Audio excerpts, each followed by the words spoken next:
ప్రభునందు ప్రియమైన క్రైస్తవ సహోదరి సహోదరులందరికీ మన ప్రభువును లోకరక్షకుడైన యేసుక్రీస్తు వారి ప్రశస్తమైన నామములో దీని సేవకునిగా మరొకసారి మీ అందరికీ శుభాలు తెలియజేస్తూ మరొకసారి మీ ముందుకు వచ్చి దేవుని వాక్యాన్ని చదువుతూ మీతో పాటు దేవుని గ్రంథములో నుండి కొన్ని సత్యాలు నేర్చుకోవడానికి దేవుడు మనందరి పట్ల చూపుతూ వచ్చిన ఆయన ప్రేమను బట్టి నేను ఎంతగానో సంతోషిస్తూ ఉంటున్నాను.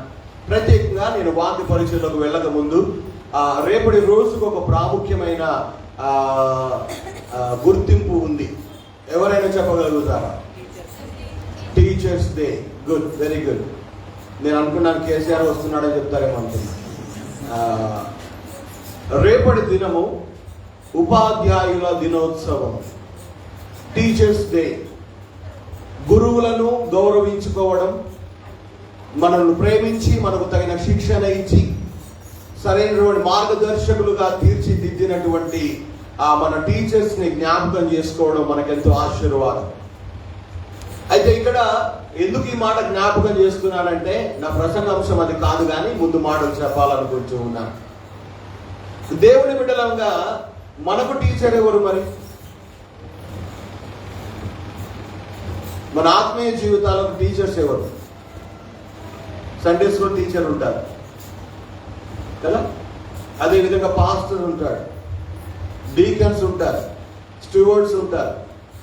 వాళ్ళందరూ బోధించే వాళ్ళే, వాక్యాన్ని చెప్పే వాళ్ళే. కానీ వాక్యం చెబుతూ ఉంది దేవుని బిడ్డలందరికీ ఒక టీచర్ ఉన్నాడు. మత్తయి సువార్త 23వ అధ్యాయము దయచేసి 10వ వచనాన్ని చదివితే అక్కడ ఒక మాట ఉంటుంది. దయచేసి చదువుదాం. మత్తయి సువార్త 23:10 వచనం మొత్తం చదవండి.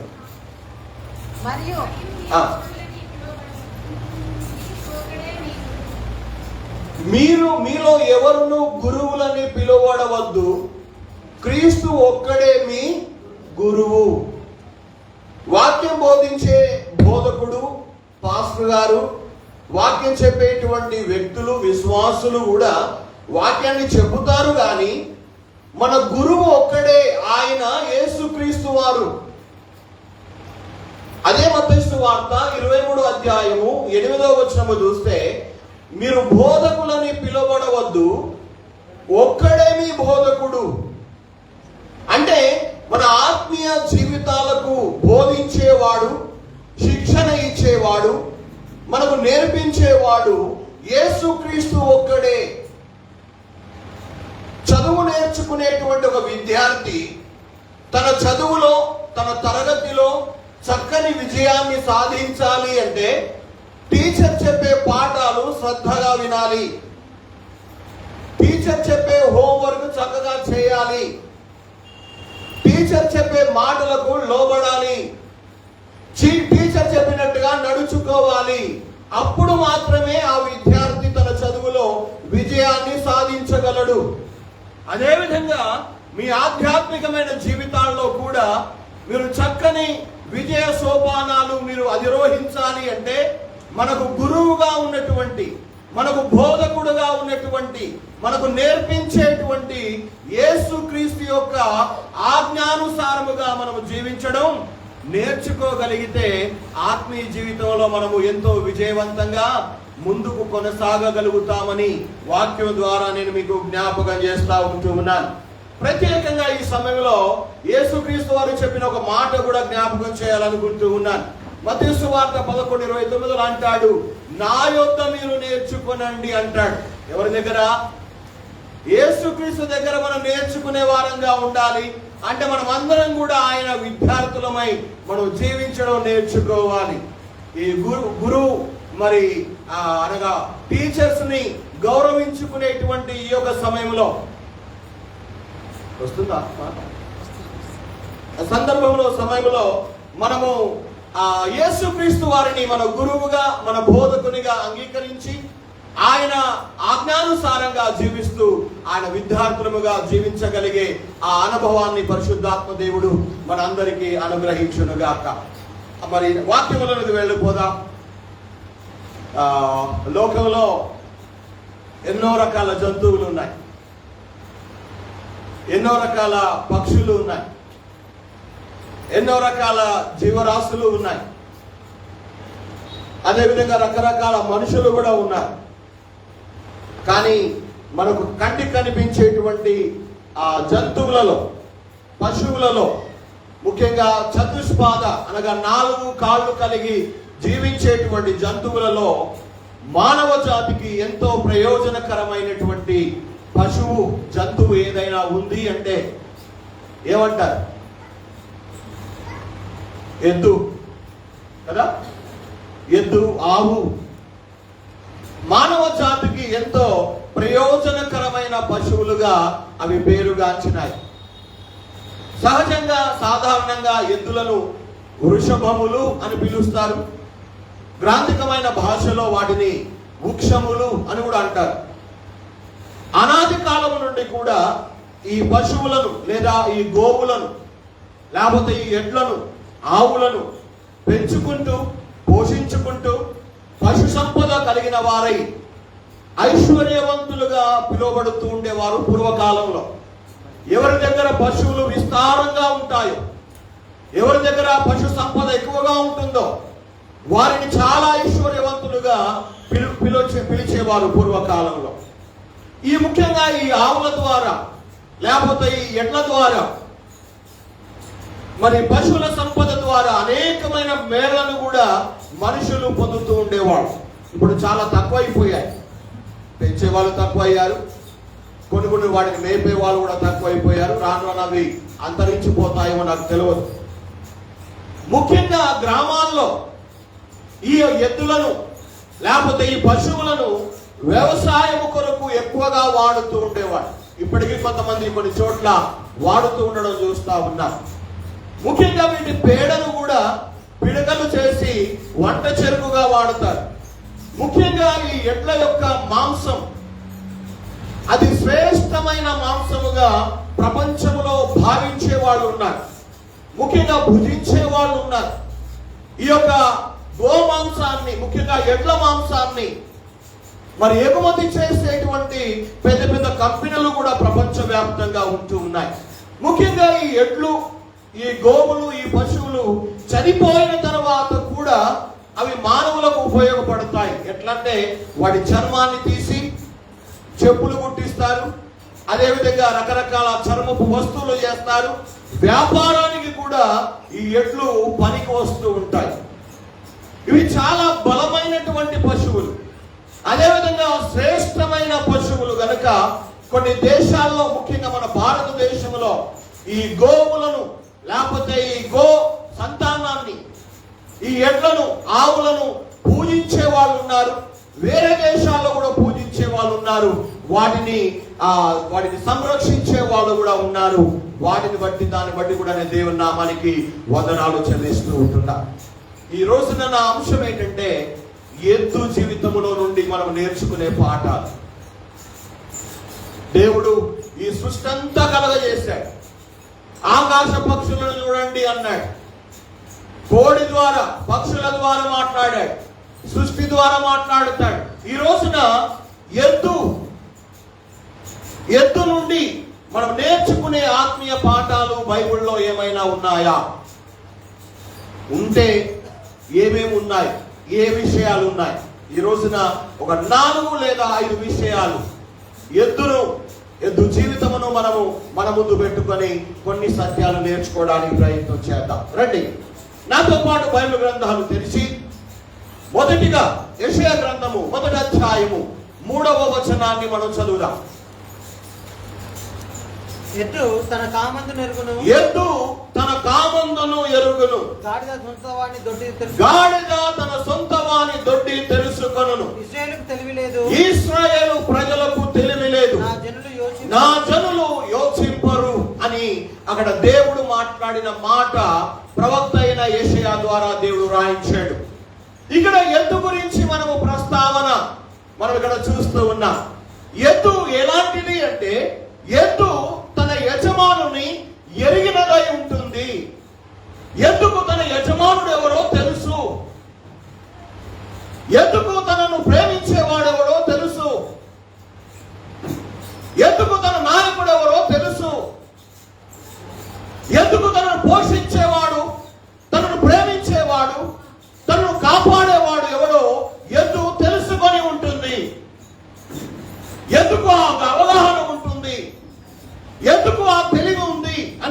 ఇక్కడ ప్రవక్త యెషయా ద్వారా దేవుడు మాట్లాడుతూ వస్తూ ఉన్నాడు. ఇక్కడ ఎద్దు తన యజమానుని ఎరుగును, గాడిద తన సొంత వాని దొడ్డి గాడిలకు తెలుసు. ఈరోజు ఈ మాటలు వింటున్న దేవుని ప్రియ బిడ్డలు, మీ యజమాని ఎవరో మీకు తెలుసా? మిమ్మల్ని ప్రేమించిన వాడు ఎవడో మీకు తెలుసా? మిమ్మల్ని కాపాడుతున్న వాడెవడో మీకు తెలుసా? మిమ్మల్ని పోషిస్తున్న వారెవరో మీకు తెలుసా? తెలుసుకొని ఉన్నారా? గ్రహింపు కలిగి ఉన్నారా? ఇక్కడ దేవుడు ఎద్దు ద్వారా మాట్లాడుతున్నాడు. ఎద్దు తన కామందును ఎరుగును, గాడిద తన సొంత వాని దొడ్డి తెలుసుకొనును. ఈ రోజున దేవుడి బిడ్డగా పేరు పెట్టుకొని, దేవుని ద్వారా ప్రేమించబడి, దేవుని ద్వారా పోషించబడుతూ, దేవుని ద్వారా దీవించబడుతూ, దేవుని ద్వారా గొప్పవారిగా చేయబడిన నీవు నేను మన జీవితాల్లో మన యజమానుని ఎరిగిన వారమై ఉన్నామో లేదో మనల్ని మనం పరిశీలన చేసుకోవలసిన అవసరం ఉంది. ఈ రోజున ఆ జ్ఞానము, ఆ అవగాహన, ఆ తెలివి లేకుండా నువ్వు దేవుని బిడ్డగా జీవించలేవు. ఆ జ్ఞానము లేకుండా దేవుని కొరకు నువ్వు బ్రతకలేవు. ఆ జ్ఞానము లేకుండా దేవుని కొరకు ఈ లోకంలో నువ్వు ఒక అడుగు కూడా ముందుకు వేయలేవు. ఏదో అందరిలాగా నేను నమ్ముకున్నాను, అందరిలాగా నేను గుడికి పోతున్నాను, అందరిలాగా కూర్చుంటున్నాను, అందరిలాగా లేచి వచ్చి వస్తున్నానంటే అది అందరితో పాటు నువ్వు చేస్తున్నావు. కానీ నీ యజమాని ఎవరో నువ్వు తెలుసుకున్న వాడవై ఉండాలి. నిన్ను ప్రేమించిన వారెవరో నువ్వు గ్రహించుకొని ఉండాలి. నీకు సహాయం చేస్తున్న వాడెవడో, నిన్ను కొనుక్కున్న వాడెవడో, నిన్ను తన దానిగా వేసుకున్న వారెవరో నువ్వు తెలుసుకొని జీవించాల్సిన అవసరం ఉన్నదని ఇక్కడ వాక్యం ద్వారా నేను జ్ఞాపకం చేస్తున్నా. ఎద్దు తన కామందు నెరుగును, గాడిద తన సొంత వారి తోటి తెలుసుకొనును. కానీ ఏమంటున్నాడు అక్కడ? ఇశ్రాయేలు ప్రజలకు తెలివి లేదు. ఈనాడు ఈ మందిరంలో కూర్చున్న దేవుని బిడ్డలమని పేరు పెట్టుకున్న మనము తెలివి గల వాళ్ళమా, లేకపోతే ఎద్దుకున్న తెలివి కూడా లేని వాళ్ళమా? ఏమనుకోవద్దు దయచేసి. నన్ను ఎద్దుకున్న తెలివి కూడా లేకుండా జీవిస్తున్నావు అంటే అసలు మనకు దేవుని బిడ్డలమా? దేవుని బిడ్డలమని చెప్పుకునే అర్హత మనకుందా? దేవుడు మాట్లాడుతున్నాడు ఈరోజు. ఎద్దు తన కామందును ఎరుగును, ఎద్దు తన యజమానిని ఎరుగును. ఇశ్రాయేలుగా యూదా జనాంగములో దేవుని ప్రజల్లో లెక్కించబడిన ఆయన జనముగా మన యజమానిని ఎరిగిన జీవితం ఉందా? యజమానిని తెలిసిన వారముగా, తెలివి గల వారముగా ఉన్నామా? లేకపోతే ఎద్దుకున్న తెలివి, గాడిదకున్న తెలివి కూడా లేని ఒక పశు ప్రాయులముగా జీవిస్తున్నామో? మనల్ని గురించి మనమే ఒకసారి విమర్శ చేసుకుంటే మనకు చాలా మంచిది. దేవుడు ఎందుకు అంత కఠినంగా మాట్లాడుతున్నాడు? ఎందుకు అంత లాగి చెంప మీద కొట్టినట్టుగా గద్దిస్తున్నాడు దేవుడు? ఒకసారి 2వ వచనం చదువుతారు అది అధ్యాయంలో.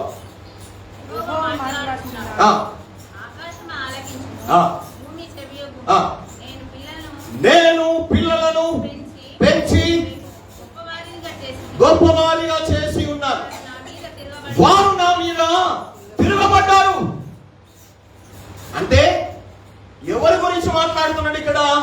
ఈ ఇశ్రాయేలీయులు, ఈ యూదా ప్రజలు దేవుని ద్వారా ప్రేమించబడ్డ వాళ్ళు, దేవుని ద్వారా పెంచబడ్డ వాళ్ళు, దేవుని ద్వారా గొప్పవారిగా చేయబడ్డ వాళ్ళు, దేవుని ద్వారా దీవించబడిన వాళ్ళు.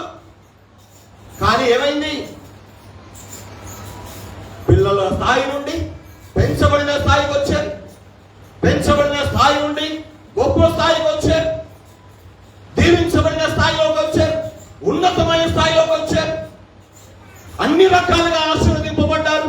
కానీ ఏమయ్యారు?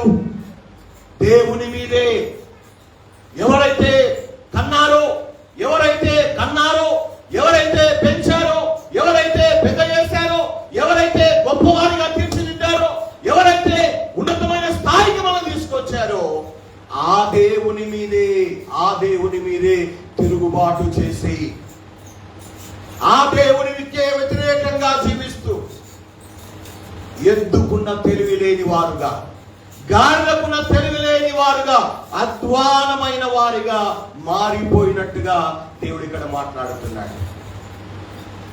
ఎన్నో సంవత్సరాల క్రితం దేవుడు మనల్ని ప్రేమించాడు. తన నామములో మనల్ని కన్నాడు. తన రక్తము చేత మనల్ని కొన్నాడు, ప్రేమించినాడు, మన కోసం ప్రాణం పెట్టినాడు, విలువ ఇచ్చినాడు, పెంచుతూ వచ్చాడు, పోషిస్తూ వచ్చాడు, పెద్దవారిగా మార్చాడు, అన్ని విధాలుగా దీవించినాడు, గొప్పవారిగా మార్చాడు. ఈనాడు ఎద్దు తన యజమానిని ఎరిగి ఉన్నట్టుగా ఈ రోజున నీవు నేను మనమందరము మన యజమానిని ఎరిగిన వాళ్ళమా? ఎద్దుకున్న తెలివి మనకుందా? గాడిదకున్న తెలివి మనకుందా? లేకపోతే ఎద్దుల కంటే గాడిదల కంటే మనం ఇంకా అధ్వానమైన వారమే గాని ఏమాత్రం కూడా మంచి వాళ్ళము కాదు. వాక్యములు మన ఈ లోక రీతిగా చెప్తాం. పశువులు, పెంచుకున్న పశువులు, కుక్కలు కానీ, ఆవులు కానీ, ఎడ్లు కానీ, బర్రెలు కానీ తప్పిపోతాయి. ఒక్కోసారి ఒక రాత్రంతా దొరకకపోవచ్చు, మర్నాడికి వచ్చేస్తాయి, 2 రోజులకైనా వచ్చేస్తాయి.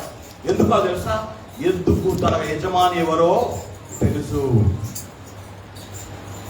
ఎద్దు గురించి మనం తెలుసుకున్న సత్యం, మొదటి సత్యం ఏంటంటే ఎద్దు తన యజమానుని ఎరిగినదిగా ఉంటుంది, గుర్తెరిగినదిగా ఉంటుంది, తెలుసుకున్నదిగా ఉంటుంది. ఈ రోజున ఆ దేవుని, ఆ దేవుని ప్రేమను, ఆ దేవుడు చూపిన కనికరమును, ఆయన పోషణను, ఆయన కాపుదలను, ఆయన భద్రతను, ఆయన ఇచ్చిన ఆశీర్వాదములను పొందుకున్న వారమై ఉండి కూడా ఎద్దుకున్న తెలివి లేకుండా ఉన్నాము అంటే ఎద్దు కంటే అవతలికి మనమే గాని ఎద్దు లాంటి వాళ్ళు మాత్రం కాదు. మనకంటే ఆ ఎడ్లే చాలా మేలు. అందుకే హోషేయలో ఒక మాట అంటాడు, ఒకవేళ ఎడ్లు ఉన్న వాళ్ళు, పశువులు ఉన్న వాళ్ళు వాళ్ళ మాట వినకపోతే ఏం చేస్తారు? వాటిని ఏం చేస్తారు? కొడతారు. కర్ర తీసుకొని కొడతారు, తాడు తీసుకొని కొడతారు, ఏసేళ్ళు దాంట్లో కొట్టేస్తారు. ఎందుకు కొడతారు? వాటిని పెంచుకున్న వాటినే, ప్రేమించిన వాటినే, కాపాడుతున్న వాడినే కొడతారు. ఎందుకంటే అవి తమను గుర్తించాలని, అవి తమ మాట వినాలని, అవి తమ మాట ప్రకారంగా నడవాలని వాటిని అప్పుడప్పుడు శిక్షిస్తూ ఉంటారు. కానీ దేవుని ప్రజలు దేవుని తిరుగుబాటు చేసినప్పుడు, ఎదుగున్న తెలివి లేకుండా బ్రతుకుతూ ఉన్నప్పుడు దేవుడు కూడా వారి జీవితాలను మార్చాలని, వాళ్ళు తిరిగి తన వైపు రావాలని, వాళ్ళు తమ తప్పు తెలుసుకొని తనకు లోబడుతూ తన మాట వింటూ ఈ లోకంలో బ్రతకాలని దేవుడు కోరుకొని వాళ్ళ జీవితాల్లో కూడా కొన్నిసార్లు శిక్షణ ఇవ్వకుండా ఇస్తాడు. హోషేయ ప్రవక్త రాస్తాడు, హోషేయ గ్రంథము 10వ అధ్యాయము, దయచేసి 7వ అధ్యాయము 10వ వచనాన్ని ఒకసారి చదువుదాం. హోషేయ 7వ అధ్యాయము 10వ వచనం.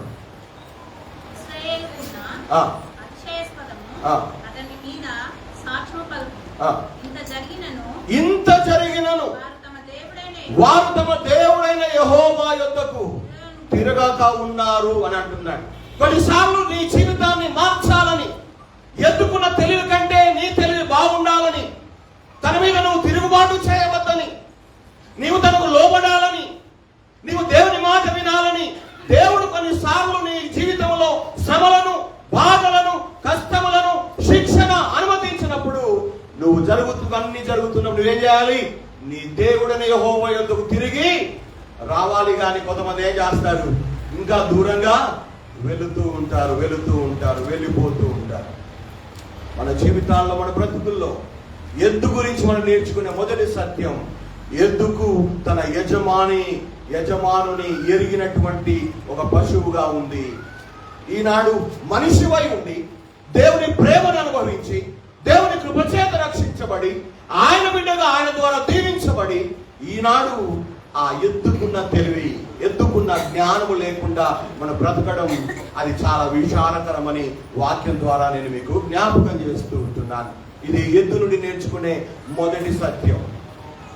అందుకే ప్రసంగి గ్రంథకర్త అంటాడు, నీ బాల్య దినముల యందే నీ సృష్టికర్తను నీ స్మరణకు తెచ్చుకో. నీ దేవుణ్ణి తెలుసుకో. నిన్ను ప్రేమించే వాడెవరో నువ్వు తెలుసుకో. నిన్ను కాపాడుతున్న దేవుడు ఎవరో నువ్వు తెలుసుకో. నిన్ను పోషిస్తున్న వాడెవరో తెలుసుకో. నిన్ను కాపాడడం అది మాత్రమే కాక నిత్య జీవాన్ని ఇచ్చే దేవుడు ఎవరో నేను మనం తెలుసుకొని జీవించాల్సిన అవసరం ఉన్నదని వాక్యం ద్వారా నేను మీకు జ్ఞాపకం చేస్తూ ఉంటున్నా. ఎద్దు నుండి మనం నేర్చుకునే రెండవ సత్యం మొదటి దిన వృత్తాంతములు 12వ అధ్యాయము 40వ వచనాన్ని చదవండి.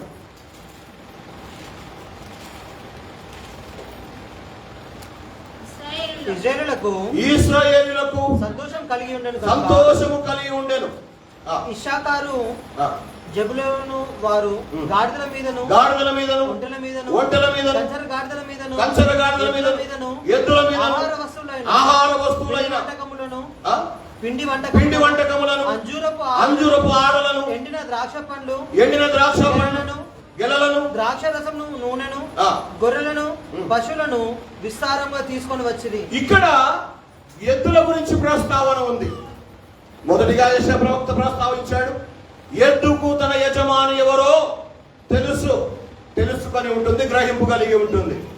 దేవుని బిడ్డలుగా మన దేవుడు ఎవరు, మన ప్రేమించిన వాళ్ళెవరు, మన కోసం ప్రాణం పెట్టిన వాళ్ళెవరు, మనల్ని కాపాడుతున్న వారెవరు, మనం నడిపిస్తున్న వారెవరు మనం తెలుసుకొని ఉండాలి.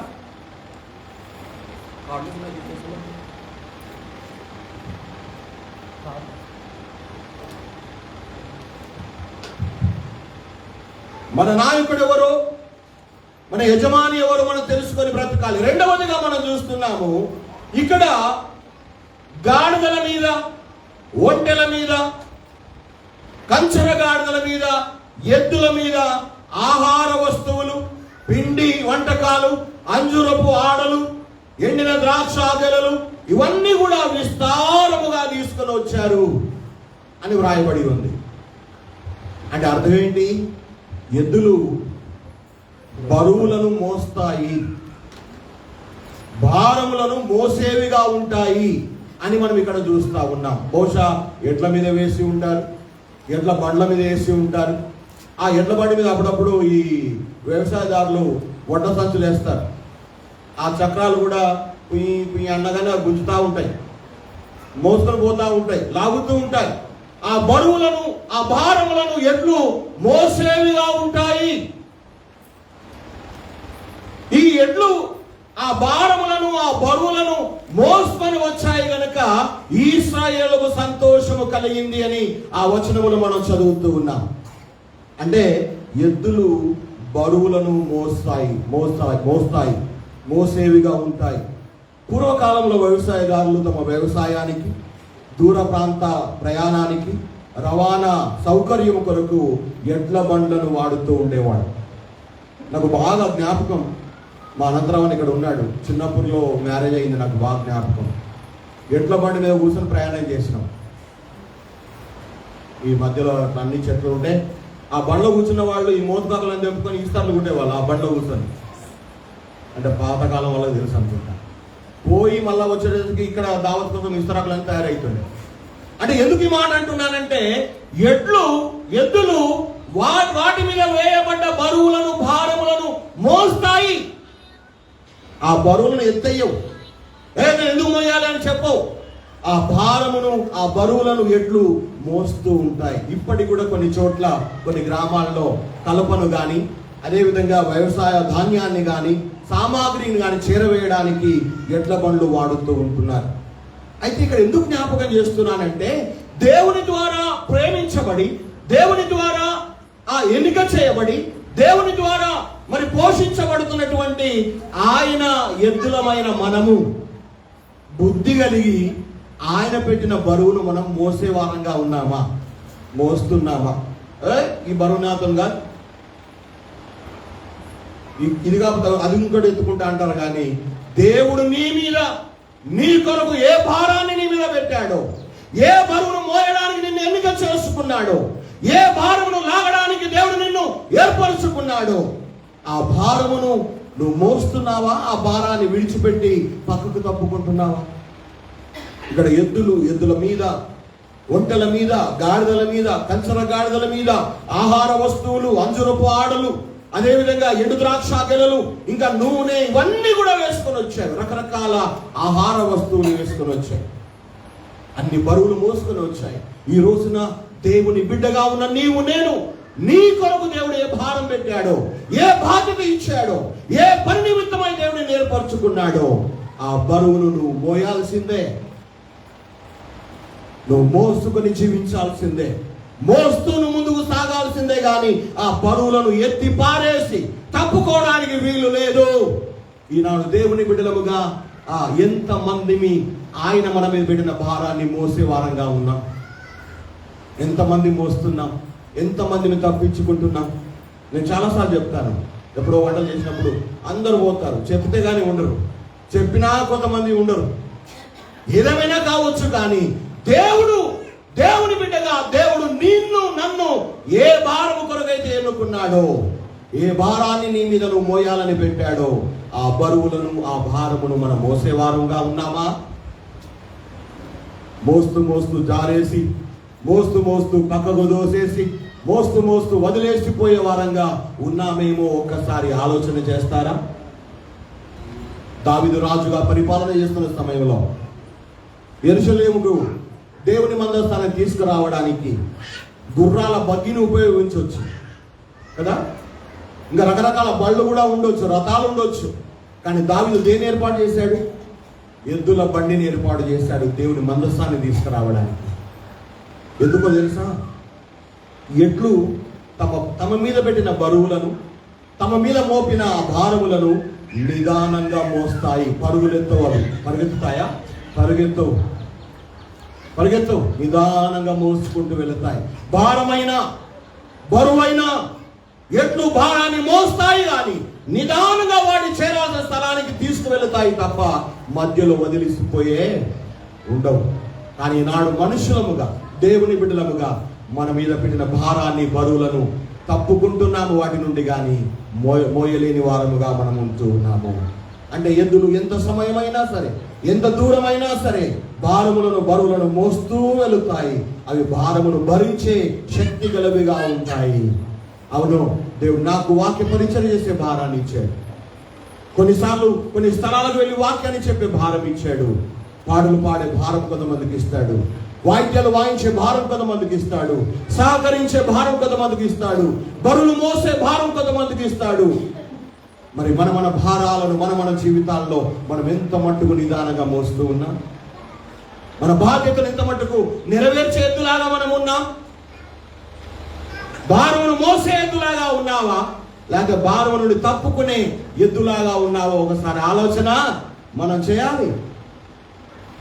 బైబిల్లో ఒక మాట ఉంది, 144వ కీర్తన, 144వ కీర్తన. దయచేసి 14వ వచనాన్ని చదువుతారా? మా ఎట్లు గొప్ప బరువులు మోయగలవి, మా వీధులలో చొరబడుటైనను పరుగులెత్తుటైనను లేదు అంటున్నాడు అక్కడ. మా ఎట్లు. బహుశా దేవుడు అనుకోవచ్చు, డిచ్పల్లి సంఘంలో ఉన్న మా ఎడ్లు, నా ఎడ్లు ఎంతో బరువులైనా మోస్తాయి అని దేవుడు చెప్పగలడా? ఈ సంఘములో, ఈ సంఘ పరిచర్యలో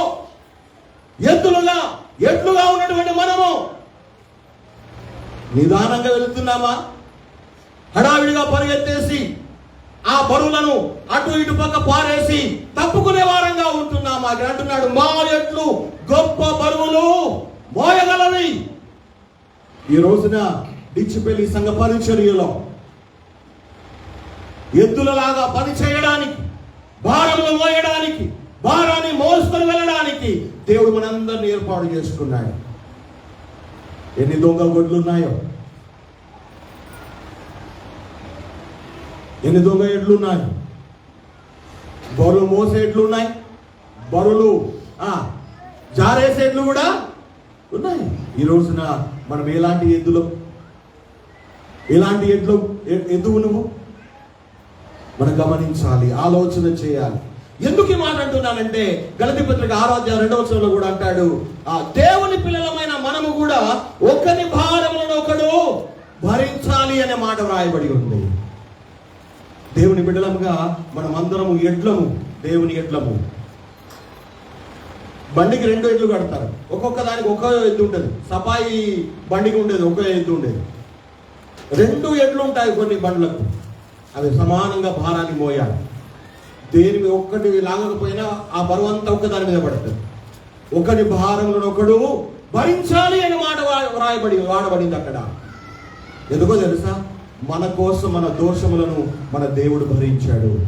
దేవుని కోసం దేవుని పని భారాన్ని భరించలేవా? దేవుని పరిచర్య భారాన్ని భరించలేవా? మోయలేవా? సరే, ఎడ్లు కొనుక్కున్నాడు. ఎప్పటిదాకా పని చేయించుకుంటాడు? దాంతో చాతనైన దినాలు పని చేయించుకుంటాడు. అవునా కదా? అది ఎన్ని రోజులు పని చేస్తుందో అన్ని రోజులు పని చేయించుకుంటాడు.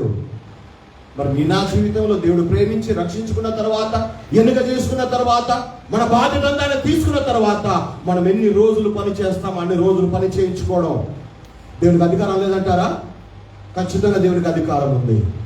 కనుక ఇక్కడ అంటున్నాడు, ఎద్దులు బరువులను భారములను మోసినట్టుగా మనము కూడా మన జీవిత కాలమంతా దేవుడు వాడుకున్నంత కాలం దేవుడు ఇచ్చిన బరువులను మనం మోస్తూ ముందుకు సాగాలని నేను ఇక్కడ మీకు జ్ఞాపకం చేస్తా ఉంటున్నాను.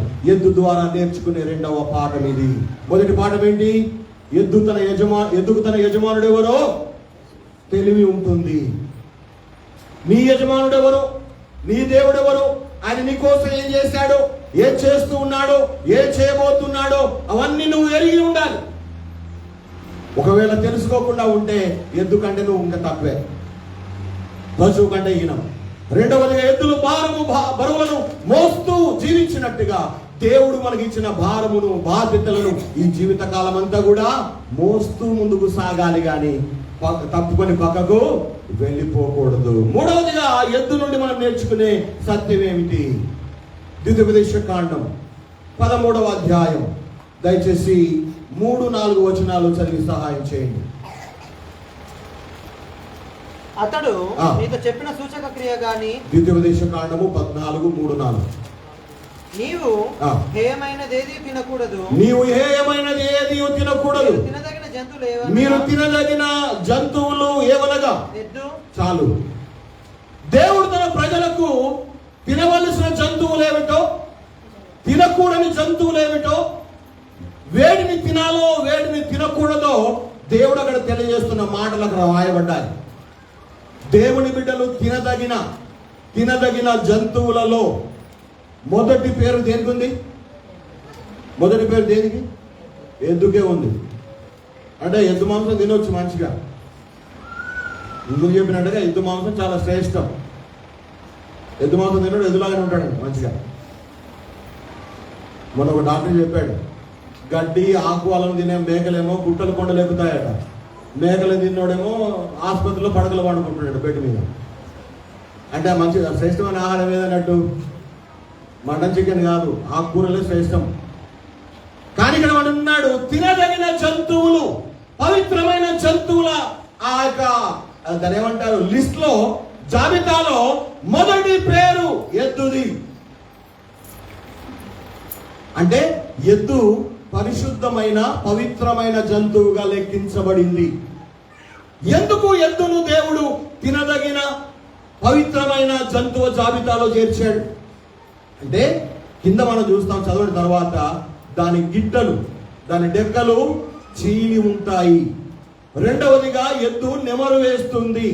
అంటే డెక్కలు చీలి ఉండి ఏ పశువు అయితే నెమరు వేస్తుందో పాత నిబంధన కాలంలో ఆ జంతువులను తినొచ్చు.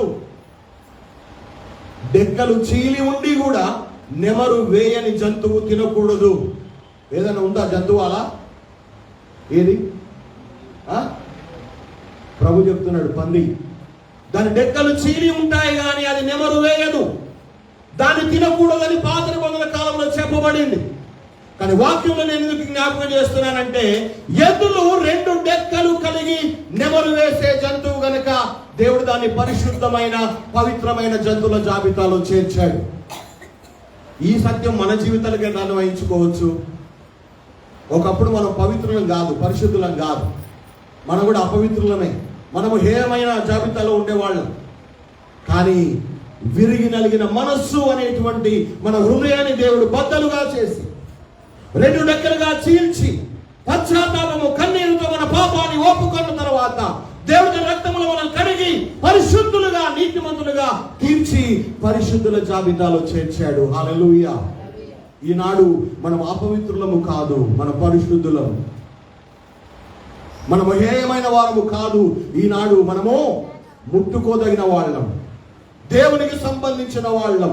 ఇక్కడ పవిత్రమైన జంతువులలో ఎద్దు ఏ విధంగా చేర్చబడిందో, నువ్వు ఎప్పుడైతే పశ్చాత్తాపపడ్డావో, ఎప్పుడైతే నీ పాపాన్ని ఒప్పుకొని విడిచిపెట్టావో, ఎప్పుడైతే యేసు రక్తంలో కడగబడ్డావో, మనమందరం కూడా దేవుని బిడ్డలుగా అనగా పరిశుద్ధుల జాబితాలో మనం చేర్చబడ్డాం. ఈ ఎద్దు ఏం చేస్తుంది? గడ్డి ఉన్నప్పుడు బాగా ఆబగా గబగబా తినేస్తుంది. తర్వాత రెస్ట్గా ఉన్నప్పుడు ఏం చేస్తుంది?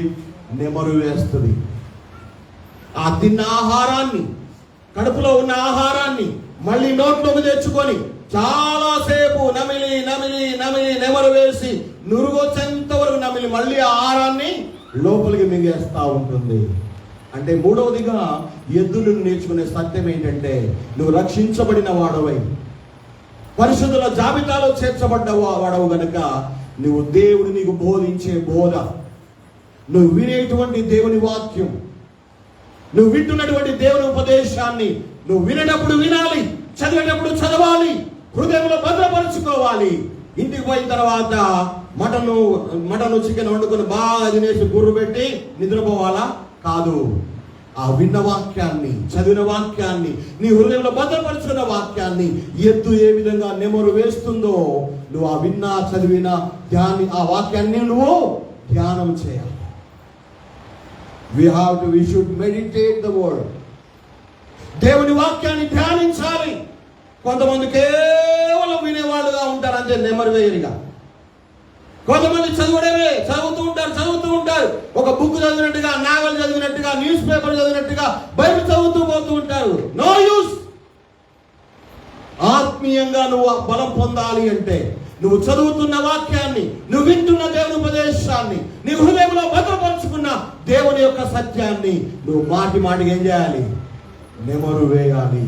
నెమరు వేస్తేనే నీకు బలం, నెమరు వేస్తేనే నీకు ఆరోగ్యం, నెమరు వేస్తేనే నువ్వు ఆరోగ్యంగా ఉంటావు, బరువులు మోయగలుగుతావు, పని చేయగలుగుతావు. అప్పుడప్పుడు పశువుల డాక్టర్ పిలుస్తారు, అరే తింటలేస్తారు, తిన్నా నెమరేస్తలేస్తారు అంటారు. నెమరేస్తలేదంటే ఏదో రోగం ఉన్నట్టే లెక్క. జాగ్రత్త సుమా, ఏమనుకోవద్దు ఎవరు. నువ్వు కేవలం చదువుతున్నావు, నువ్వు కేవలం వింటున్నావు, కేవలం వెళ్ళిపోతున్నావంటే నీ ఆత్మీయ జీవితంలో ఏదో ఒక రోగం ఉంది. నెమరు వేయడం లేదు అంటే రోగం ఉన్నట్టే. కానీ ఎద్దు ఏం చేస్తుందంటే గడ్డి తింటది, తర్వాత నెమరేస్తుంది. ఆ నెమరు వేయడం ద్వారా తన శరీరానికి కావలసిన బలాన్ని పొందుకుంటుంది. హల్లెలూయా, హల్లెలూయా. ఎద్దుకు తన యజమాని ఎవరో తెలుసు. మొదటి సత్యం, ఎద్దు తన మీద వేయబడిన బరువులను, భారాన్ని మోస్తుంది, కానీ బరువు నుండి తప్పించుకొని పోదు. దూరమైన భారమైన మోస్తూ పోతుంది, పరిగెత్తదు, నిదానంగా గమ్యాన్ని చేరుకుంటుంది. మూడవ సత్యం ఏంటంటే, తాను తిన్న ఆహారాన్ని నెమరు వేసుకొని బలమును పొందుతూ ఉంటుంది. అందుకే వాక్యంలో ఉంది కదా, 63వ కీర్తన 4వ వచనం చదువుతారు ఒకసారి. 63వ కీర్తన 4వ వచనం. నా మంచము మీద నిన్ను జ్ఞాపకం చేసుకొని రాత్రి జాములయందు నిన్ను ధ్యానించినప్పుడు ప్రభువు మెదడు నాకు దొరికినట్లుగా నా ప్రాణము తృప్తి పొందుచున్నది. నువ్వు నిజంగా నీ మంచం మీద నువ్వు దేవుని విన్న వాక్యాన్ని, చదివిన వాక్యాన్ని ధ్యానం చేస్తూ ఉన్నప్పుడు నీకు ఎంత సంతోషంగా తెలుసా? కొవ్వు మెదడు దొరికినట్లుగా నువ్వు సంతోషించాలి, తృప్తి పొందుతావు. కింద భాగంలో ఉంది, నా నోరు నిన్ను గానము చేయుచున్నది. అనగా ఎవరైతే దేవుని వాక్యాన్ని చదివి, ఎవరైతే దేవుని వాక్యాన్ని విని దాని హృదయంలో భద్రం చేసుకొని ఎద్దులాగా నెమరు వేస్తూ బలాన్ని పొందుకుంటారో వారు తమ జీవితంలో తృప్తి కలిగి ఉంటారు. వారు తమ నోరు తెరిచి దేవుణ్ణి గానము చేసేవారుగా ఉంటారు. మనం అలా ఉన్నామా? అలాంటి ఎద్దులాగా ఉన్నామా? ఆ ఎద్దులాంటి అనుభవం ఉందా మనలో? లేకపోతే మన జీవితాలు పరీక్ష చేసుకోవాలి, పరిశీలన చేసుకోవాలి. మనం ఎలాంటి జీవితంలో, ఎలాంటి అనుభవంలో ఉంటున్నాం అనేది మనం తెలుసుకోవాలి. ఈ రోజున దేవుడు ఎద్దు జీవితం నుండి మనతో మాట్లాడుతున్నాడు. ఆ నోరు లేని, మాట్లాడలేని పశువు ద్వారా దేవుడు మనతో మాట్లాడుతున్నాడు. ఇకనైనా బుద్ధి తెచ్చుకుందాం. ఇకనైనా ఎద్దులాగా జాగ్రత్తగా జీవితం, తెలివి కలిగిన ఎద్దులాగా, భారమును మోసే ఎద్దులాగా, నెమరు వేసి బలాన్ని తెచ్చుకునే ఎద్దులాగా మనం జీవించడానికి ప్రయత్నం చేద్దాం. ఎద్దు నుండి మనం నేర్చుకునే 4వ సత్యం ఏంటి? మొదటి రాజుల గ్రంథం, మొదటి రాజులు 19వ అధ్యాయము 19వ వచనం. మొదటి రాజులు 19వ అధ్యాయము 19వ ఏలీ ఆ చెట్టు నుండి పోయిన తరువాత అతనికి షాపాతు కుమారుడైన ఎలీషా కనబడెను. అతడు తన ముందరనున్న 12 అరకాల ఎడ్ల చేత దుక్కి దున్నించుచు 12వ అరక తాను తోలుచుండెను. గమనించాలి, ఇక్కడ కూడా ఎద్దుల గురించి రాయబడిన సందర్భం. యెషయా మొదటి అధ్యాయంలో ఎద్దు ప్రస్తావన కదా, మొదటి దినవృత్తాంతములలో ఎద్దుల గురించి ప్రస్తావన, ద్వితీయోపదేశ కాండములో ఎద్దు గురించి ప్రస్తావన, మొదటి రాజుల గ్రంథంలో కూడా ఎద్దుల గురించి ప్రస్తావన. ఈ ఎద్దులు ఏం చేస్తున్నాయి? ఈ ఎద్దులు ఏం చేస్తున్నాయి? కొన్ని సంవత్సరాల కింద ఒక వ్యక్తి అన్నాడు నాతో, ఏం చేస్తున్నారండి? ఏం చేస్తాం, ఎద్దులక తింటున్నారు, మొద్దులు లెక్క అంటున్నారు అంటున్నాడు. ఎట్టున్నారా? ఎద్దులాగా తింటున్నారట, మొద్దుల్లాగా, ఇంకేం పనిలేదు ఇక. కానీ ఇక్కడ ఎడ్లు ఏం చేస్తున్నాయి? ఏం చేస్తున్నాయి ఎడ్లు? కష్టపడి పని చేస్తున్నాయి. తమకున్న బలాన్ని, నెమరు వేసి తెచ్చుకున్న బలాన్ని అక్కడ ఖర్చు పెడుతున్నాయి. మోడు మారిపోయిన నేలను, సేద్యము కాని నేలను సేద్యము చేసి మట్టిని చీల్చి విత్తనాలు విత్తడానికి, పంట పండడానికి, ఫలము రావడానికి ఎడ్లు కష్టపడి పని చేస్తూ ఉన్నాయి. ఎడ్ల కూడా చెమట వస్తుంది. ఎడ్లకు ఎందుకు గడ్డి పెడతారు? ఎందుకు మేత వేస్తారు? ఎందుకు ఉలువలు? పాతకాలంలో అయితే ఉలువలు నూరు పెట్టేవాళ్ళు, రకరకాల ఫుడ్ ఇచ్చేవాళ్ళు, బలమైన ఆహారాన్ని పెట్టేవాళ్ళు. ఎందుకంటే వాటితో బలమైన కష్టమైన పని చేయించాలని. ఈనాడు దేవుని ద్వారా ప్రేమించబడి, దేవుని ద్వారా పోషించబడుతూ, దేవుని ద్వారా ఎన్నిక చేయబడి బరువులు మోయాల్సిన మనం, వింటున్న వాక్యాన్ని నెమరు వేసి బలాన్ని తెచ్చుకుంటున్న మనం కష్టపడుతున్నామా? కష్టపడి పని చేస్తున్నామా? మైక్ లేకపోతే ప్రసంగం చేయరు కొంతమంది. ఏం సిస్టమయ్యా అంటారు. కరెంటు పోతే, ఫ్యాన్ లేకుండా చెమట గారుతుంటే చప్పట్లు కొట్టి పాటలు పాడగలవా? ఒక పూట భోజనం లేకపోయినా గంభీరమైన స్వరంతో దేవుడికి సాక్ష్యం ఇవ్వగలవా? దేవుడు నీకు తన వాక్యం ద్వారా ఎందుకు బలపరుస్తున్నాడో తెలుసా? ఎందుకు పోషిస్తున్నాడో తెలుసా? ఎందుకు పెంచుతున్నాడో తెలుసా? కష్టపడి తన పని చేయడానికి, పంటని నేలను దున్నడానికి, పంట వేసి ఫలాన్ని పొందడానికి మనము పని చేయవలసిన వారమై ఉన్నాం. కానీ ఈనాడు దేవుని సంఘములో, దేవుని పరిచర్యలో, దేవుని సేవలో అలుపు సొలుపు లేకుండా పని చేసేట్లు కావాలి, కష్టపడేట్లు కావాలి, శ్రమించేట్లు కావాలి. ఇక్కడ 12 నాగళ్ళు, 24 ఎడ్లు కష్టపడి పని చేస్తూ ఉంటున్నాయి. ఎందుకు కష్టపడుతున్నాయి? ఎవరి కోసం కష్టపడుతున్నాయి? చెప్పండి. ఈ ఎడ్లు ఎవరి కోసం కష్టపడుతున్నాయి? ఎవరి కోసం పనిచేస్తున్నాయి? ఏ యజమాని అయితే వాడిని కొనుక్కున్నాడో, ఏ యజమాని అయితే వాడిని ప్రేమిస్తున్నాడో, ఏ యజమాని ద్వారా అవి పోషించబడుతున్నాయో, ఏ యజమాని ద్వారా అవి కాపాడబడుతున్నాయో, ఆ యజమాని మేలు కోసం, ఆ యజమాని ఆశీర్వాదం కోసం, ఆ యజమాని యొక్క మంచి కోసం ఈ ఎడ్లు కష్టపడి పని చేస్తున్నాయి. సామెతలు ఒక మాట ఉంటే చదువుదామండి. సామెతల గ్రంథం 14వ అధ్యాయం 4వ వచనం చదవండి. సామెతలు 14:4. ఎద్దులు లేని చోట గాదయందు ధాన్యం ఉండదు, ఎద్దుల బలము చేత విస్తారమైన వచ్చుబడి కలుగును. ఏ బలము చేత? ఎద్దులు లేని చోట ధాన్యం ఉండదట. ఎద్దులున్న ఇంట్లో ఖచ్చితంగా ధాన్యం ఉంటుంది, వడ్లుంటాయి, బియ్యం ఉంటాయి, పాడి ఉంటుంది, పాలు ఉంటాయి, పెరుగు ఉంటుంది, నెయ్యి ఉంటుంది. ఎద్దులు లేని చోట గాదలో ధాన్యం ఉండదు. ఎద్దుల బలము చేత ఎంత ఫలము? వచ్చుబడి, విస్తారమైన వచ్చుబడి కలుగుతుంది. అంటే మనము ఎద్దులలాగా మనల్ని ప్రేమించి రక్షించుకున్న దేవుని కోసం కష్టపడి పని చేస్తే వచ్చుబడి ఎవరికి కలుగుతుంది? వచ్చుబడి ఎవరికి? యజమానికి రాబడి, యజమానికి వచ్చుబడి.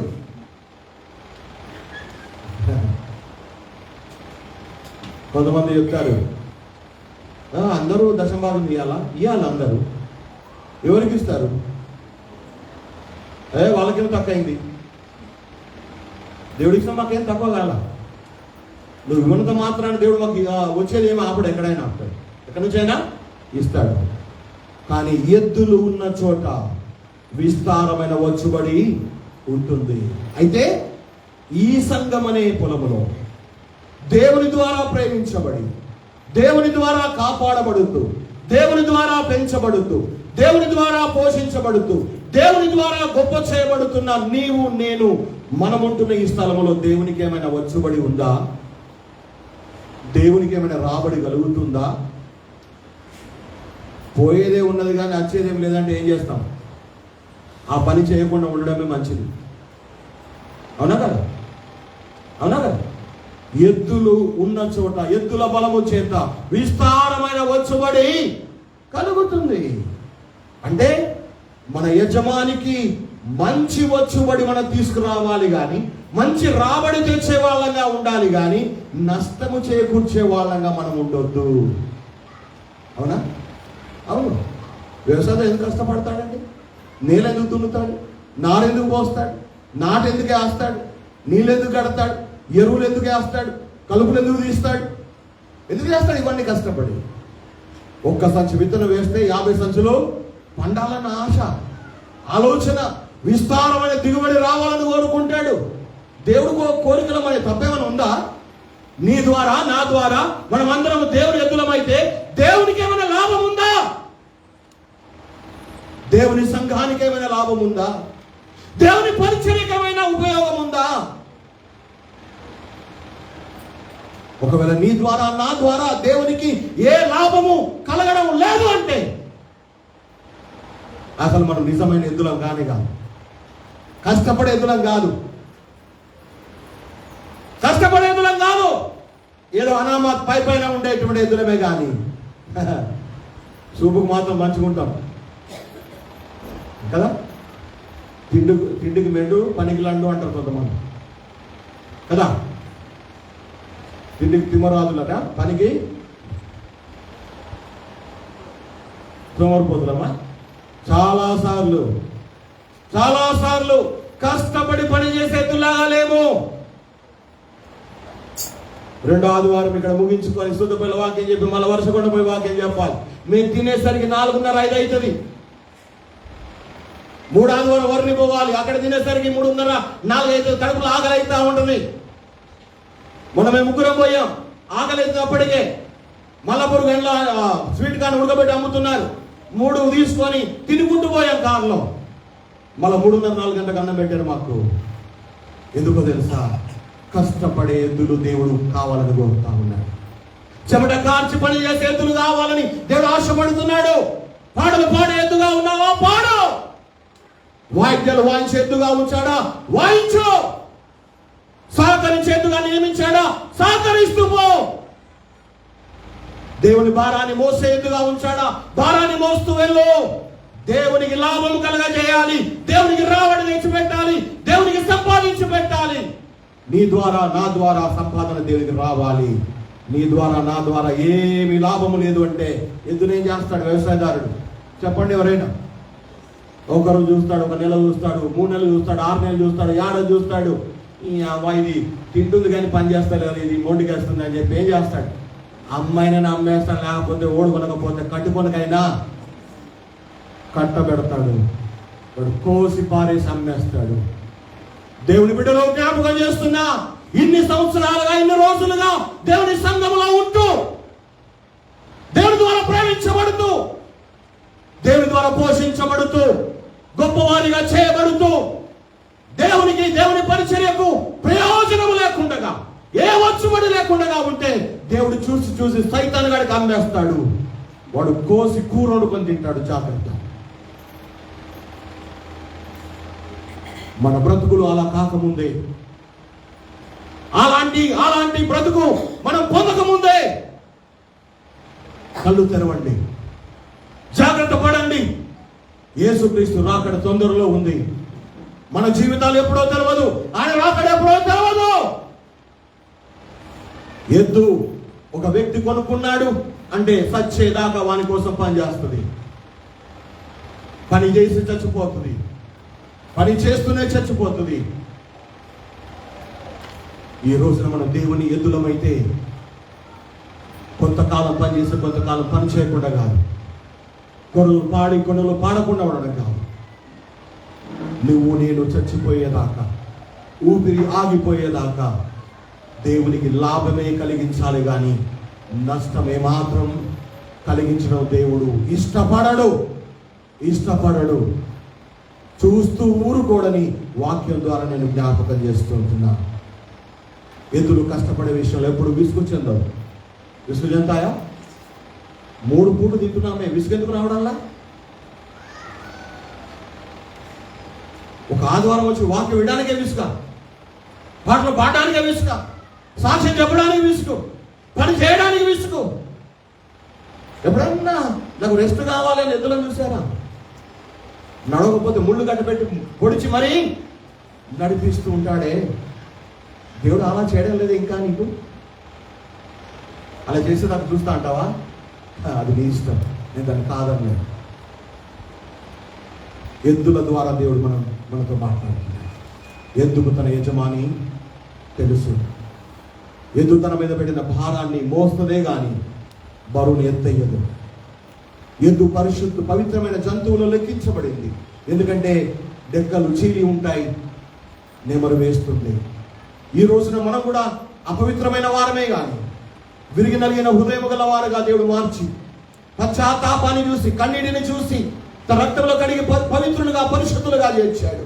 దేవుడు వింటున్న మాటలు, చదువుతున్న మాటలు ధ్యానం చేసి వాటి ద్వారా బలం పొందాలి. పొందుకున్న బలాన్ని ఏం చేయాలి? యజమాని వచ్చుబడి కొరకు కష్టపడినట్టుగా దేవుని పరిచర్యలో వచ్చుబడి కొరకు మనం కష్టపడి పని చేయాలి. చివరిగా ఎద్దు ద్వారా నేర్చుకునే సత్యం చెప్పి ముగిస్తాను. లేవియా కాండం 1వ అధ్యాయం 2వ వచనం. నీవు ఇశ్రాయేలీయులతో ఇట్లనుము, మీలో ఎవరైనను యెహోవాకు బలి అర్పించిన గోవుల మందలో నుండి గొర్రెల మందలో నుండి మేకల మందలో నుండి దానిని తీసుకొని రావాలి. మీలో ఎవరైనా సరే దేవునికి బలి అర్పించాలి అనుకున్నప్పుడు దేని తెమ్మంటున్నాడు? గోవుల మందలో నుండి, గొర్రెల మందలో నుండి, మేకల మందలో నుండి దానిని తీసుకురావాలి. ఇక్కడ అంటే 5వదిగా ఎద్దు దేవునికి అర్పించే బలికి అంగీకారమైనది. ఎద్దు దేవునికి బలి ఇచ్చే విషయంలో అది అంగీకారమైనది, యోగ్యమైనది. పాత నిబంధన కాలంలో ఉన్నతమైన స్థితిలో ఉన్న వాళ్ళు ఎద్దులు బలిగా అర్పించేవాడు దేవుడు. మధ్య తరగతి వాళ్ళు గొర్రెను కానీ మేకను కానీ బలి అర్పించేవాడు. మరీ బీద వాళ్ళైతే పావురం కానీ గువ్వను కానీ బలిగా అర్పించేవాడు. అంటే ఈ లోకంలో దేవుని ద్వారా ప్రేమించబడి, దేవుని ద్వారా ఎన్నిక చేయబడి, దేవుని ద్వారా పెంచబడుతూ, పోషించబడుతూ, గొప్పవారుగా చేయబడిన మనము అవసరమైతే దేవునికి మనల్ని మనమే అర్పించుకోగలిగిన ఎద్దులాగా అర్పించుకోవాలి. ఎద్దు అర్పించేటప్పుడు సప్పుడు చేయదు. దాని తల కోసేటప్పుడు అరుస్తుందేమో, కానీ చంపినా అది సప్పుడు చెయ్యదు. అంటే ఒక నిజమైన దేవుని ఎద్దుగా నిన్ను నీవే, నీ జీవితాన్ని నీవే, నీ బ్రతుకును, నీ దేహాన్ని, నీ శరీరాన్ని, నీ ప్రాణాత్మలను సజీవ యాగముగా, పానార్పణముగా దేవునికి అర్పించాలి, అప్పగించాలి, సమర్పించాలి. కానీ ఈనాడు మనం అలా సమర్పించుకోవడం లేదు కదా. పాడతాం, నావన్నీ అంగీకరించు మీ దేవా అంటాము కానీ పాడతాము కానీ సగం ఇటు సగం అటు, కొంత ఇటు కొంత అటు, ఊగిసలాట. ఇద్దామా వద్దా, చేద్దామా వద్దా, వెళదామా వద్దా, కూర్చుందామా వద్దా, పాడదామా వద్దా, చెప్పుదామా వద్దా. ఒక ఎద్దులాగా దేవునికి సమర్పించుకోవాలి నీ జీవితాన్ని. నిన్ను నీవే అప్పగించుకోవాలి. అందుకే పౌలు అంటాడు, 2 తిమోతిలో చదివే అవసరం లేదు, నేను ఇప్పుడే పానార్పణముగా పోయబడుచున్నాను. పౌలు అంటాడు రోమా 12:1-2 అంటాడు, ఇదిగో సజీవ యాగముగా మీ శరీరములను దేవునికి సమర్పించుకొనుడి అంటాడు. ఈ రోజున సమర్పించుకున్నామా దేవునికి? అర్పణగా అప్పగించుకున్నామా దేవునికి? ఇక్కడ ఎవరైనాను యెహోవాకు బలి అర్పించాలనుకున్నప్పుడు ఎద్దును అర్పించాలి. మీకు ఒక సందర్భం జ్ఞాపకం చేస్తాను, సమయం లేదు కానీ 2వ సమూయేలు గ్రంథం 24వ అధ్యాయం 1 నుండి 25 వరకు మీరు తర్వాత చదవండి. మళ్ళీ జ్ఞాపకం చేస్తున్నారు. 2వ సమూయేలు గ్రంథం 24వ అధ్యాయం 1 నుండి 25 వరకు చదవండి మీరు తర్వాత. అక్కడ దావీదు రాజుగా పరిపాలన చేస్తున్న సమయాల్లో ఆ దావీదుకు ఒక ఆలోచన వస్తుంది. ఏంటో తెలుసా? తన రాజ్యంలో ఎంతమంది ఉన్నారని సర్వే చేయించాలి. ఏం చేయించాలని? సర్వే. కేసీఆర్ చేయించాడు కొన్ని. ఏం సర్వే? సకల జనుల సర్వే. బొంబాయిలో ఉన్నోడు, ఆడున్నోడు, ఈడు అందరూ ఊళ్ళ కచేరీ పేరు రాసుకోకపోతే మళ్ళీ ఏమైనా అవుతుందేమో. ఇక్కడ దావీదు రాజు కూడా ఆలోచన వచ్చిందట, తన రాజ్యంలో ఎంతమంది ఆడోళ్ళు ఉన్నారు, ఎంతమంది మగవాళ్ళు ఉన్నారు, ఎంతమంది పోరగాళ్ళు ఉన్నారు, ఎంతమంది అమ్మాయిలు ఉన్నారు అని చెప్పేసి సర్వే చేయించిండట. తీరా వద్దు అని చెప్పినా కానీ ఆగకుండా అధికారం పురమాయిస్తాడు. అందరు పోయి సర్వే చేస్తారు, ఇంతమంది ఉన్నారు లెక్క తీసుకొస్తారు. లెక్క తెచ్చిన తర్వాత అసలు సంగతి ఆరంభమవుతుంది. ఆ లెక్క చూసినాక దేవుని కోపం వస్తుంది. దావీదు చేసిన పనికి దేవుడి కోపం ఏం చేస్తాడంటే తెగులు పంపిస్తాడు ఆ రాజ్యం మీదకి. ఆ తెగులు ద్వారా రాయబడి ఉంది 15వ వచనంలో 70,000 మంది చచ్చిపోతారు. 8,000 మంది? 70,000 మంది చచ్చిపోతారు. ఆ 70,000 మంది చచ్చిపోగానే దావీదు గుండెలు బాదుకుంటూ దేవుని సన్నిధికి పోయి ప్రార్థన చేస్తాడు. ఏమయ్యా దేవుడా, ఇంతకు పెద్ద పని చేస్తుంది, తప్పు చేసింది నేను, లెక్క పట్టమన్నది నేను, సర్వే చేయించింది నేను, తప్పు నాదైతే ఈ ప్రజలు ఎందుకు శిక్షిస్తున్నావు దేవుడా? నన్ను శిక్షించు, నా కుటుంబాన్ని శిక్షించు, మమ్మలను చంపు అని దావీదు అక్కడ ప్రార్థన చేస్తే గాదు అనేటువంటి వ్యక్తి దగ్గరికి పొమ్మంటాడు. ఆ గాదు ఒక మాట చెప్తాడు, సలహా ఇస్తాడు. ఏంటో తెలుసా? ఔరానా అనే వ్యక్తి దగ్గరికి పో. ఔరానా పొలంలో ఒక కళ్ళమును నువ్వు కొను. ఆ కళ్ళములో బలిపీఠము కట్టు. ఆ బలిపీఠం మీద ఎడ్లను బలిగా అర్పించు అని. అప్పుడు తెగిల ఆగిపోతుందని చెప్పినప్పుడు దావీదు రాజు తాను తగ్గించుకొని ఔరానా దగ్గరికి పోతాడు. రాజు రథం దిగగానే ఔరానా కంగారు పడతాడు. ఏంటి రాజా, మీరు ఇక్కడికి ఎందుకు వస్తున్నారు నా దగ్గరికి అంటే, అయ్యా ఈ తెగులు వచ్చింది, ఈ తెగులు నిలిచిపోవడానికి నీకున్న పొలంలో ఉండి ఒక కళ్ళాన్ని నాకు అమ్ము, నేను కొనుక్కుంటాను. ఆ కళ్ళంలో దేవునికి బలిపీఠం కడతాను, దాని మీద బలి అర్పిస్తాను, దేవుడు తెగులు ఆగిపోతుంది అని దావీదు చెప్పినప్పుడు ఆయన చెప్పిన మాట ఏంటో చూద్దామా? రండి చూద్దాం. 2వ సమూయేలు గ్రంథం 24వ అధ్యాయం దయచేసి 22వ వచనం చదువుదాం. అందుకు ఔరానా, నా ఏలిన వాడవు, నీవు చూచి ఏది నీకు అనుకూలమో దాన్ని తీసుకో, బలి అర్పించు, చింతగించుము. దహన బలికి ఎట్లున్నవి?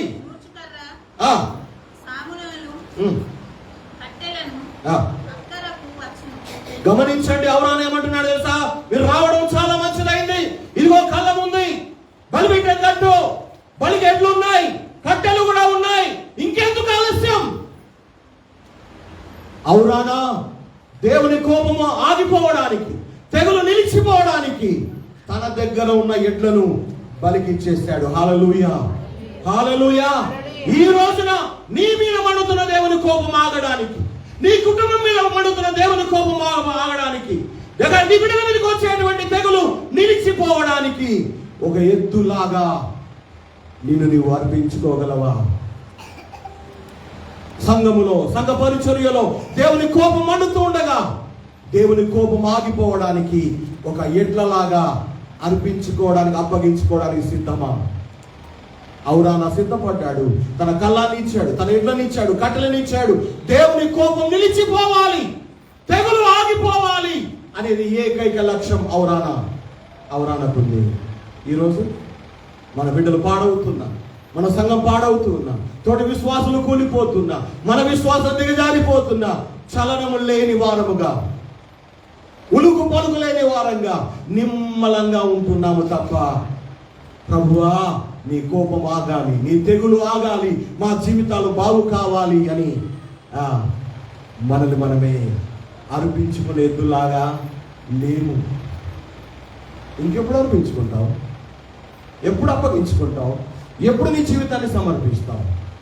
పళ్ళన్నీ ఊడిపోయిన తర్వాత,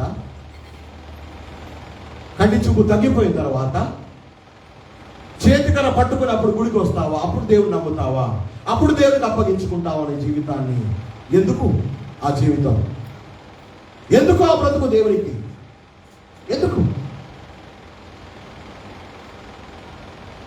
ఎందుకండి? దేవునికి అర్పించుకోవడానికి బలమైన కొవ్విన ఎడ్లు కావాలి, బలమైన ఎడ్లు కావాలి, ఆరోగ్యంగా ఉన్న ఎడ్లు కావాలి, నిర్దోషమైన ఎడ్లు కావాలి. ఈ రోజున దేవుని ద్వారా ప్రేమించబడి, దేవుని ద్వారా విమోచింపబడి, దేవుని ద్వారా పెంచబడుతూ, దేవుని ద్వారా దీవించబడుతూ గొప్పవారిగా చేయబడుతున్న మనం ఆయన ఎవరో తెలిసిన వారముగా ఉన్నామా? తెలిసిన ఎద్దులాగా ఉన్నామా? మన మీద మోపిన భారాన్ని మోసుకుంటూ వెళుతున్నామా? తప్పించుకొని వెళుతున్నామా?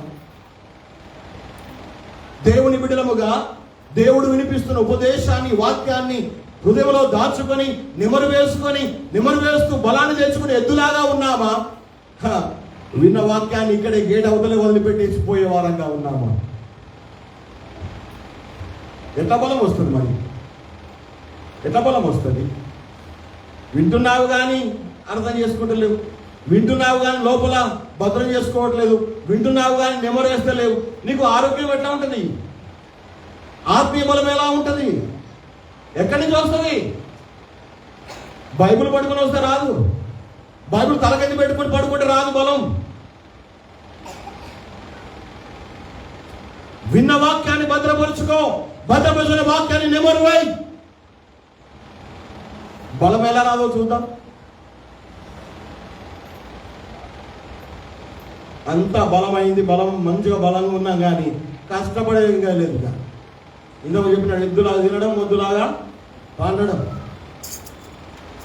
ఎవరికి ఉపయోగం? నీ ద్వారా, నా ద్వారా. ఎవరికి లాభం? దేవునికి లాభం లేదు, సంఘానికి లాభం లేదు, ఇంటికి లాభం లేదు, పెండకు లాభం లేదు. ఎందుకు మన జీవితం? ఎందుకు మన బ్రతుకు? దేవుడి రోజున ఎద్దు జీవితం నుండి మనతో మాట్లాడు, ఎద్దు జీవితంలో నుండి మనకు పాఠం నేర్పిస్తున్నాడు. అప్పుడప్పుడు కొంతమంది ఎట్లుండే, అరే ఎట్లంటే అట్లా ఉండాలి అన్నారా? చాలా మంది అంటారు. ఎప్పుడైనా మనకు పనిపడి బండి కోసం, ఎడ్ల బండి కోసం పోతే ఎవరి దగ్గర పోతారు? మంచిగా ఎడ్లున్న దగ్గరే పోతారు. అరే ఎడ్లు బండి 20 గుట్టకు పోయి కట్టలు కొట్టుకు వస్తాము. అరే నాకు పనుండేది ఆ రోజు అంటే అలా తీసుకుపోరాదు. ఆ ఎడ్లు సరిగ్గా నడేరా, అవి నడే, నీ ఎడ్లే కావాలి, ఇక లేకపోతే రేపటి తీసుకపోతుంది అని అంటాం. అంటే ఎట్లంటే అట్లా ఉండాలా? చెప్పిన పని చేసేవిగా ఉండాలి, మోసే భారాన్ని మోసేవిగా ఉండాలి, తీసుకొచ్చేవిగా ఉండాలి. అంతేగాని తింటా పంట నాకు ఏం సంబంధం లేదంటే నువ్వు ఉన్నా ఒకటే, లేకున్నా ఒకటే, ఉన్నా ఒకటే, లేకున్నా ఒకటే. నిజంగా దేవుడు ఈ రోజున ఈ సెప్టెంబర్ మాసంలో ఎద్దు జీవితం నుండి నేర్పిస్తున్న ఈ పాఠాలు భద్రం చేసుకోండి, ధ్యానం చేయండి, నెమరు వేయండి. ప్రభువా, నేను ఎలాంటి ఎద్దులాగా ఉన్నా? నా యజమానుడైన నిన్ను తెలిసి ఉన్న ఎద్దుగా ఉన్నానా? నా మీద నువ్వు ఏ భారం పెట్టావు? ఏ బరువును మోయాలని నన్ను ఏర్పాటు చేసుకున్నావు? పాటలు పాడే భారమా? ప్రసంగం చేసే భారమా? సాక్ష్యం చెప్పే భారమా? సువార్త చెప్పే భారమా? ఎన్నో ఉన్నాయి, ఎన్నో భారాలు ఉంటాయి. నువ్వు నా మీద మోపిన భారాన్ని నేను మోస్తానయ్యా, మోసుకుంటూ వెళ్తా, నిదానంగా వెళ్తా. తొందరపడాల్సిన పనేముంది? పరిగెత్తాల్సిన పనేముంది? మా ఎడ్లు గొప్ప బరువులు మోయగలవి. ఆ పేరు సంపాదించుకుందాం. నెమ్మది వేద్దాం, కష్టపడి పని చేద్దాం. మనం నమ్ముకున్న మన దేవునికి వచ్చుబడి రాబడి సంపాదన తెచ్చి పెడదాం. ఏ పైసా దమ్మిడి ఆమ్దాని లేదు, ఖర్చు రూపాయి కదా. ఆమ్దాని దమ్మిడి లేదు, ఖర్చు మాత్రం రూపాయి. బరాబర్ పోతుంది ఖర్చు. రాబడి లేకపోతే ఏం చేస్తాం? ఆఖరికి ఎద్దు తను తాను అర్పించుకుంటుంది, బలిగా మారిపోతుంది, కాల్చబడుతుంది, కోయబడుతుంది, రక్తాన్ని కారుస్తుంది. అంటే తన జీవితాన్ని ఇంకొకరి క్షేమం కోసం అది అర్పణగా అర్పించబడుతుంది, ఇంకొకరి మేలు కోసం అర్పించబడుతుంది. ఈ రోజున నీ జీవితం, నా జీవితం అర్పించబడితే అది దేవునికి మహిమకరంగా, అనేకులకు ఆశీర్వాదకరంగా ఉండాలి తప్ప నీకు ప్రయోజనం లేకుండా ఇంకొకరికి ఆశీర్వాదకరంగా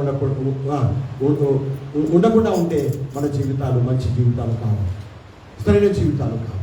కనుక మనం ఆలోచన చేద్దాం, ఇంకా పరీక్ష చేసుకున్నా. ప్రభువా, నేను ఒక చక్కని ఎద్దుగా, పనికొచ్చే ఎద్దుగా, పని చేసే ఎద్దుగా, నీ గురించి తెలిసిన ఎద్దుగా, నువ్వు ఇచ్చిన భారాన్ని మోసే ఎద్దుగా, నువ్వు వినిపిస్తున్న ఉపదేశాన్ని నెమరు వేసుకొని బలము తెచ్చుకునే ఎద్దుగా, నీకోసం కష్టపడి పనిచేసే ఎద్దుగా, అవసరమైతే నన్ను నేనే నా జీవితాన్ని నీ కోసం, అనేకుల ఆశీర్వాదం కోసం, అనేకుల జీవితంలో నీ కోపము ఆగిపోవడం కోసం నా జీవితాన్ని అర్పిస్తానయ్యా అని ఒక ఎద్దులాగా తీర్మానం చేసుకుందాం. అలా బ్రతుకుదాం. అలా బ్రతికున్న పేరు వస్తుంది, చచ్చిన పేరు ఉంటుంది.